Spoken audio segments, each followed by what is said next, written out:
So here we go, anatomically locating spleen 6. Palpating for stickiness to get some idea of depth. You start out very light, heavier, maybe it's a little sticky, a little heavier, and then you go even heavier and it's not so sticky anymore.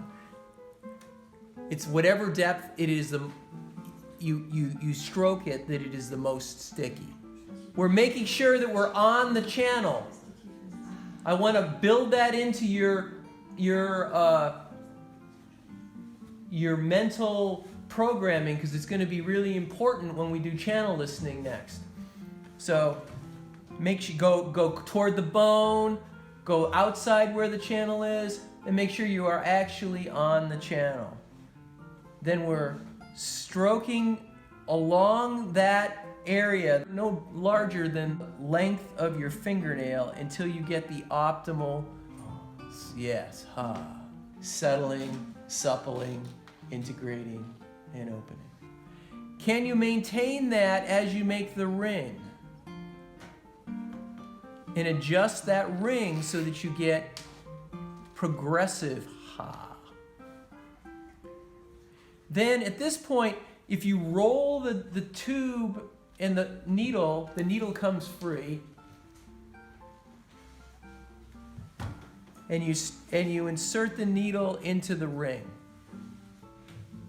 You can press the tube against the skin a little bit without disturbing the if you keep the right amount of distance or pressure of the ring. Find the right angle, a little bit more. Tap the needle in. Take the tube away while maintaining connection with that ring. That's what's holding the needle. And then with your fingers perpendicular to the shaft, parallel to the handle, we're advancing the needle.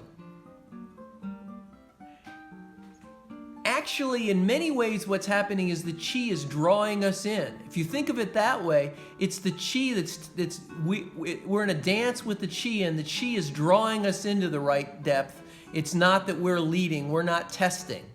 Ultimately, it's that, but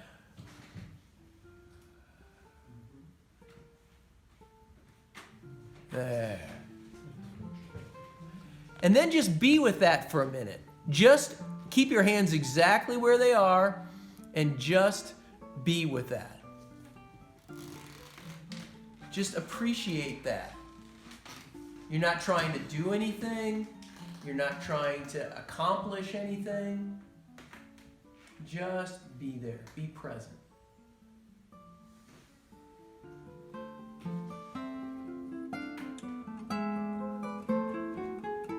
And then you can take your hands away.